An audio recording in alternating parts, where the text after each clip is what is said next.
Today we're going to talk about coming up with your next writing project and 3 problems that may be keeping you from writing. You have a story to tell, but you don't know where to start. Let me show you how to free your story. I teach you how to write and how to dig deep in your soul to release your story and make a difference in the world. Welcome to the Amante channel, where I come once a week to offer you some writing advice.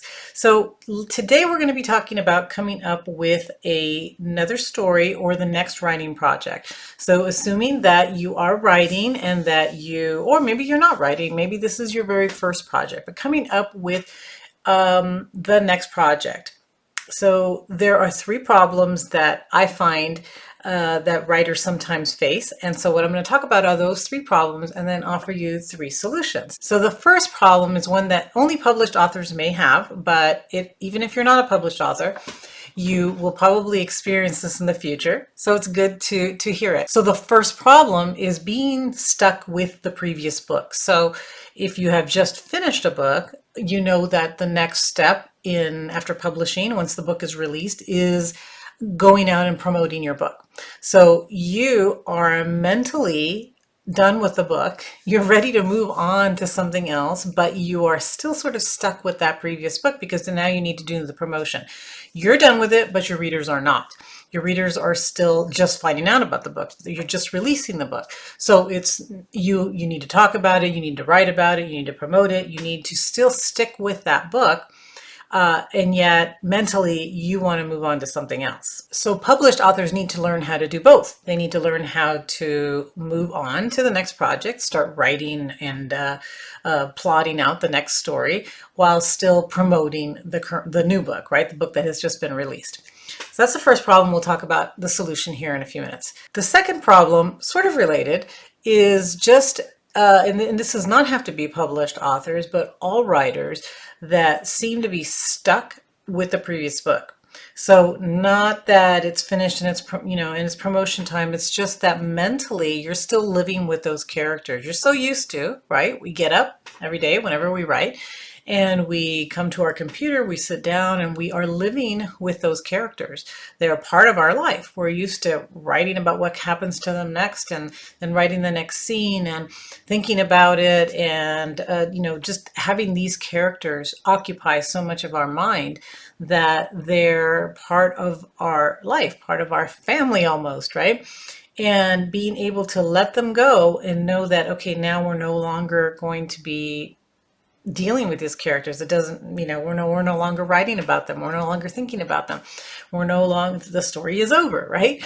And so that is the second problem, is that you're still not letting go of it. And it's not because you are ready to let go. So with the first problem, you're actually ready to let go. You're done with that story. You want to move on to something else. In fact, I had heard one time at an interview, Terry McMillan, they'd asked her about Waiting to Exhale and those characters, and she's like, oh, I am so done with those women. I'm finished with them. I'm currently, she was writing her 3rd book or whatever at that time, and so she was finished with that character. So that's the first problem. But the second problem is not that the author is done. The author is not done. You're still sort of the vibe of that book, of those characters, is still with you, and you're not able to let them go. And really what might be going on here is that you don't really know what else to write, right? So you're missing the characters, you're missing the story that was keeping you busy and keeping you active, but you don't know what else to write.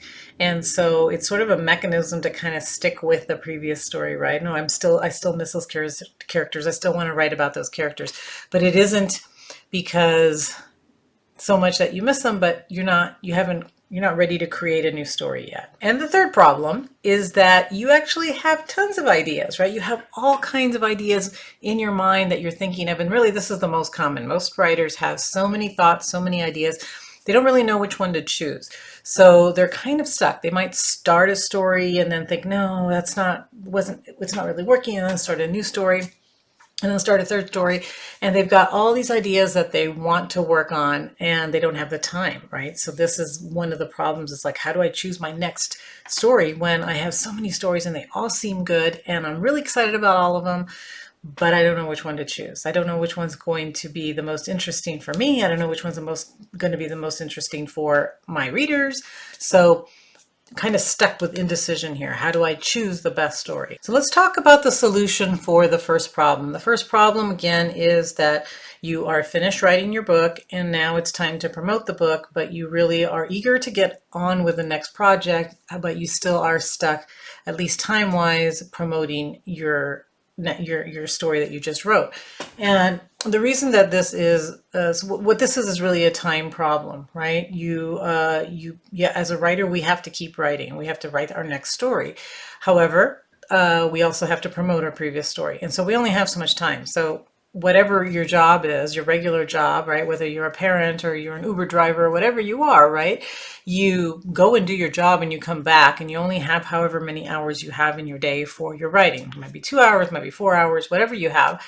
You can't spend, let's say you have 4 hours, you can't spend all 4 hours on promoting your previous book because you need to move on to your next book. So what you want to do is have some kind of balance. So decide, right? If I have 4 hours, I can spend 2 hours in promotion and I can spend 2 hours in writing. Now, it's a matter of balance, but there isn't always a balance. So for me, there isn't always, at least for me, there isn't always a balance. I might actually be spending 100% of my time promoting my previous book and not writing my next book or not even thinking about my next book yet. Do I miss writing? I do. And I miss moving on to my next projects, especially if I'm excited about another project. I already have an idea and I think I really want to move on to this. And I don't want to spend all my writing time promoting my next book, but sometimes I need to, right? So sometimes I need to write blogs, I need to do other things, I need to create videos, I need to do other things that are going to help me in my career as an author, and then not write, right? But there will be other times. So if I'm spending, let's say, 100% of my time this month in book promotion, book marketing, social media marketing, any of that stuff, I may say, okay, I'm going to do as much as I can this month. And then next month, I'm actually going to focus on my next story. I'm going to cut my marketing and promotion and all of that down to maybe 10% of my time, 25% of my time, and I'm going to spend 75% actually writing my next book. So it's hard. It's hard for all writers to be able to balance the two. You don't want to let it go completely. Like, I don't want to spend the next 6 months doing promotion and marketing and not do any writing because that isn't going to benefit me as a writer. But I also don't want to drive myself crazy, right? So I want to try to balance it as much as I can.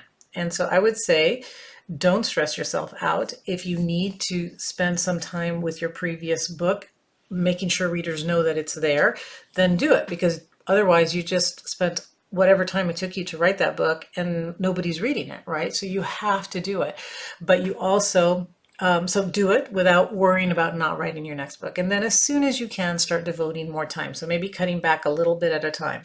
If you're spending 100% of your time promoting the book you just wrote, then maybe next week or next month you spend only 90% and then only 80% and work it down, right? So that it's not as much time. And then maybe at some point you get to 50-50 until the promotion for that book is done and you can move on. Okay, problem number two, the not being able to move on, not because you want to, but you can't, but just that you're just kind of stuck with your previous story. You're still stuck with those old characters.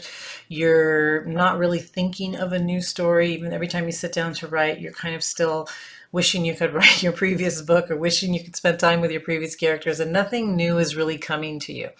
I would say that this is a more rare. I think usually the opposite is true, where people have more ideas than they have time to write, but it can happen, and I think it's a writer's block kind of problem. Even though I don't really believe in writer's block, I think it's more of a fear of moving on, a fear of, well, my story, my other one was so good, or is the next one going to be as good?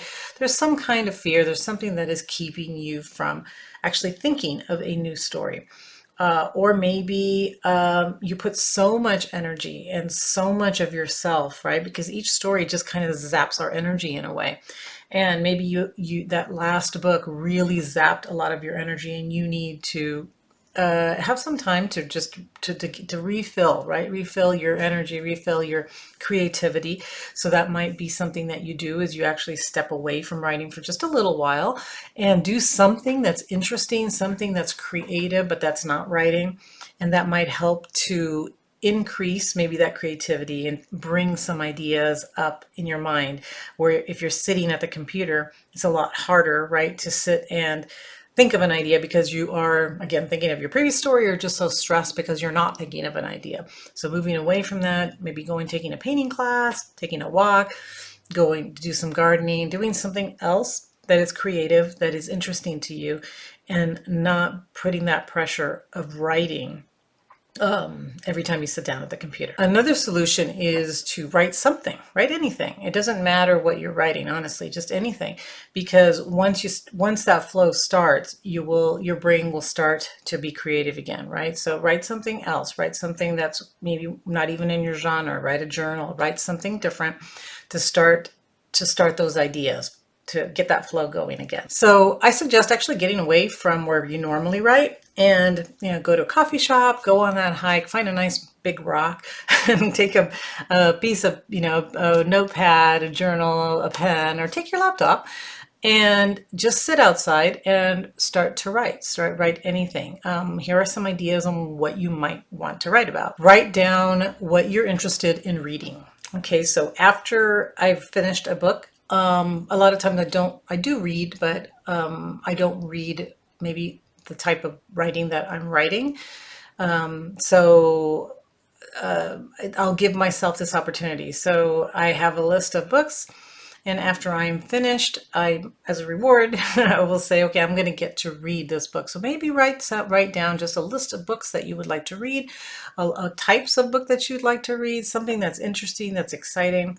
And why you want to do that. Why is that interesting to you? If you want to read a time travel book, why do you want to read a time travel book? Just write it down. Don't think about why you're doing this. Just write it down.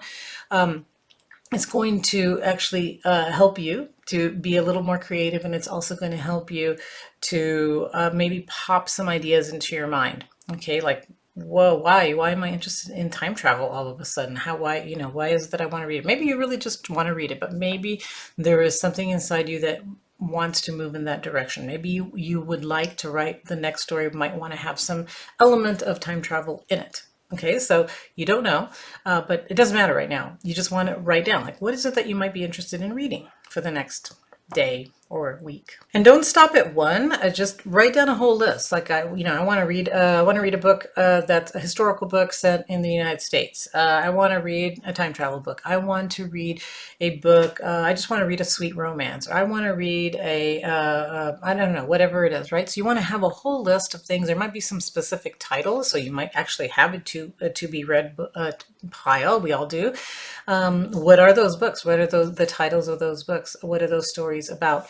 And write down, again, just write everything down. Why is that interesting to you? Which one would you choose first? So if you have a whole pile of books, which one is the one that's calling to you most? This is a non-threatening way of actually exploring your creativity. So you're not saying you actually want to write those type of books, but you are saying that there's an interest there for some reason. So it's a good idea to just write it down and just to kind of explore. And then of course you're going to read those books later. So but at this point you're just writing them down. Okay, so that's one thing that you can write about. The next thing, or the other thing you can write about, is just some topics that you would be interested in writing about. Doesn't mean that you're going to, but just, what are you interested in? So for me, my last book was about the American dream.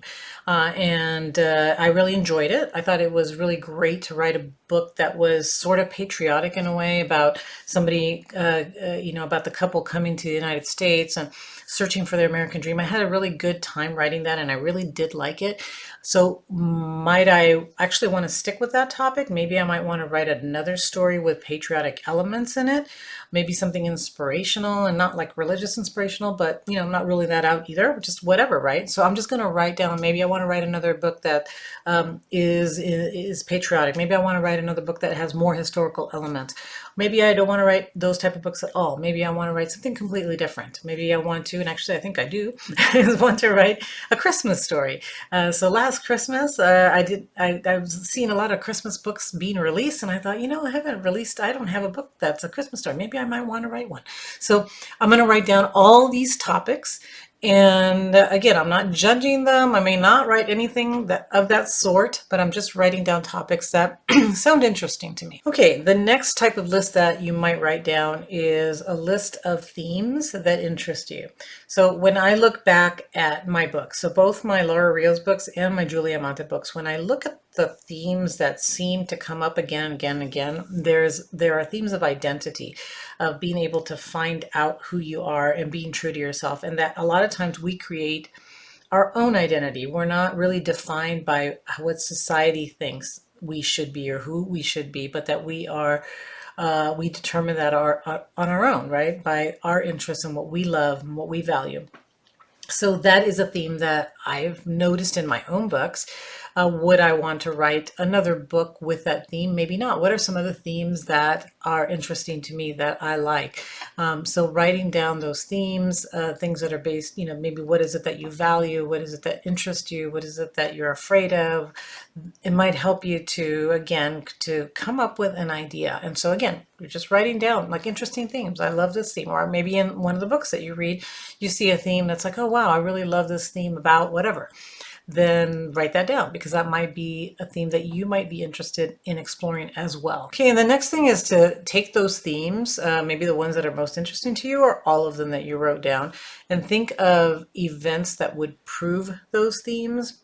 So for example, with Let Us Begin, my previous book on the American Dream, one of my themes was that we all have opportunities in life, and we determine whether we are going to be successful and reach our goals, the American dream, or whatever it is, right?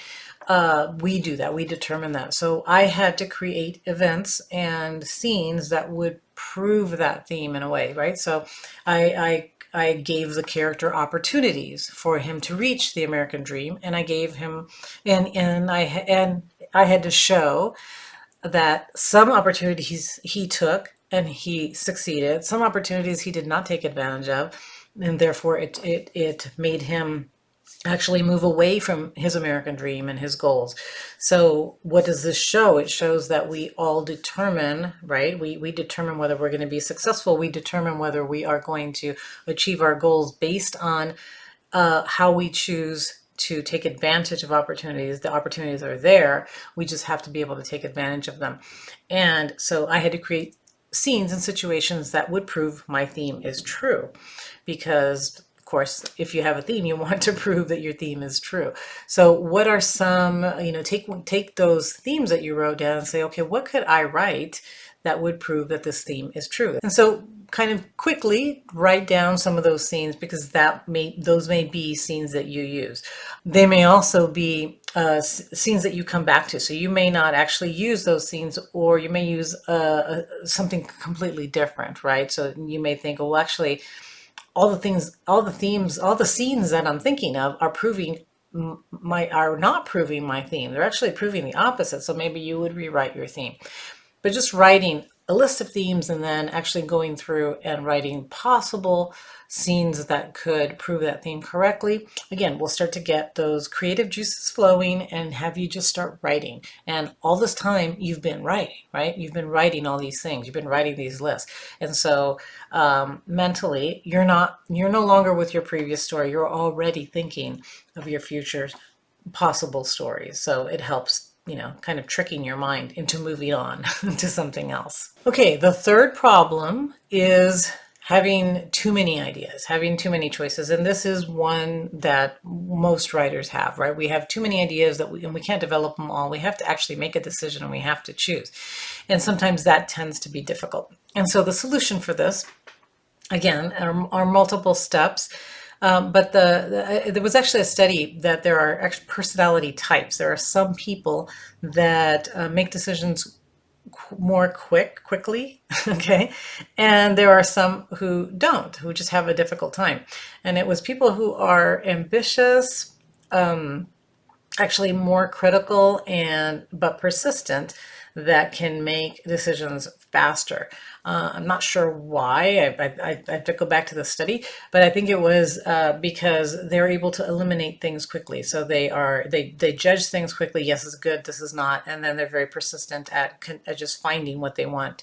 They're very ambitious and willing to move on. Right? They want to choose, make a choice, and then move on. So it doesn't matter if you are one of those people or not. You still can eliminate the choices that are not as good and actually make a choice on which story would be the best for you right now. The first way to decide if an idea is going to be good for you, it's going to be an effective idea, is first of all, do you connect with that idea emotionally? So at first you're going to say, well, yeah, that's why I thought about it because I really liked it. But no, on an emotional level, like how do you feel when you think of spending time writing about this? So for me, if I'm going to, let's say, write a patriotic story, another patriotic story, how do I feel about spending time? Am I really emotionally connected with this? Is there something that's drawing me to want to write this type of story? So yes or no, I am or I'm not. And I might want to write down various things. So it makes me excited. It makes me, feel like I want to get on the computer and actually want to write. I want to research more about this. It really draws me. I really have an emotional reaction. Not really, it's not intellectual, right? It's not like, oh yeah, I think the story's going to do well. Not yet. It's just an emotional reaction. How do I actually feel? Which one is calling me more? Do I really want to write a Christmas story? How do I feel about writing a Christmas story? Does it make me excited? Do I love Christmas? How do I feel about this? Why do I want to write this story? So there's got to be an emotional pull first. And you might want to write down, like, here are my, I have these 5 ideas on the next story. Which one am I most excited about? Which one am I really loving the most? So which one has that emotional pull? Okay, then that might help you narrow it down. So if you had like 5 of them, maybe now you're narrowing it down to 3. Okay, these 3 are really, really, I really, really want the patriotic story. I really want the Christmas story, but maybe the story about time travel really isn't pulling at me as much. I don't really have that big love for it. It's just kind of interesting, but I really much rather read somebody else's time travel book than write my own. So you might feel that way, right? You might not have that total love for it. So now we've narrowed it down to 3. Now we want to bring in our intellectual analysis a little bit more, our criticism. So the first thing is to ask about today's market. So is there an interest in today's market, do you think, for one of those stories? Remember when everybody was writing vampire books, right? So everybody was writing vampire books because there was a big draw, and the publishers were buying them, and there was a big interest in those type of stories. But then after a while, the market was saturated with those type of books, and people weren't buying them as much anymore, and so it kind of died out a little bit. And so would I want to write a vampire book today? Well, maybe not, because the market, right? So if one of those 3 was a vampire book, then maybe I might say, well, I don't want to write the vampire book, because although I love it and I do have an emotional, pull towards it, I don't think in the market it's going to do as well as maybe a Christmas story, or maybe the patriotic story. Maybe it's the other way around. Maybe the patriotic story would not do as well right now because of political climate or whatever. Maybe I don't want to write that one just yet. Okay, the other thing is, what do you envision? What do you imagine that your readership is going to want right now? Like, what is it that might be interesting your readers? Like, do they want to read billionaire romance books, or is that really kind of not really an interest, you think, in your market? So even readers who tend to love certain types of books, they change over time, right? So maybe what they like to read, your readers, right, may have liked in their 20s to read a certain type of book, but now you notice that, well, my readership is growing, they're maturing, they want a different type of book. Maybe they loved anime, and now they're parents, and yeah, they still love anime, but maybe they have a little interest in something else right now. So paying attention to your readers, how your readers are growing and changing. Do they still want the same thing? Do they want something different? And which one of those 3 books that you have narrowed down do you think would attract your reader the most? Like, which one would really pull at them? All right, and the third way to kind of analyze your ideas here, your choices, is to think: can you actually write at least a 300-page book about that topic? Is it complex enough for you to want to move forward? So sometimes we have an idea like it'd be really cool to write this type of book, and then when we start plotting it out, and we think, okay, well, let's see what can I really do with this story? Like, okay, I want to write a Christmas story. Well, what about the Christmas story? Like, what is going to happen? Who are going to be the characters? Why is this going to be a compelling Christmas story? And do I have enough interest in it? Do I have enough to write an interesting Christmas story that my readers are going to want and that will be good in today's market, right? So the third thing is just to kind of evaluate, can I actually write it out and plot out a 300 plus page book? And hopefully by looking at those three things, it'll help you to narrow it down a little bit and saying, okay, out of these three ideas, the one that I think my readers would like most, that will fit well in today's market, and that I actually could write a complex story, would be, book number one. Okay, so at least that helps you to narrow your choices down a little bit. So to write your next book, to find your next project, what's kind of obvious here is, right, is that we need to, it's not just going to come to you. So you're not just going to come to the computer and be able to just come up with the next story, unless you're super lucky. Most of us, no, we have to think about it a little bit, right? So maybe it'll take writing down 100 different ideas, or maybe it will be taking some time off away from your computer and your previous story. Sometimes it'll be just trying to allot enough time to be able to write what you want to write. But it's going to take a little bit of work. It's going to take a little bit of clearing your mind. It's going to take a little bit of not being, fearful or worried or stressed, and just focusing on what interests you, what you love, what you think your readers will love, and what you think the market might be ready for. So I hope this helps you a little bit to think about your next writing project, to start writing down some ideas, and to start working on your next story. I hope that helps. And if it does, please hit the like and the share button, and come back and see me next week.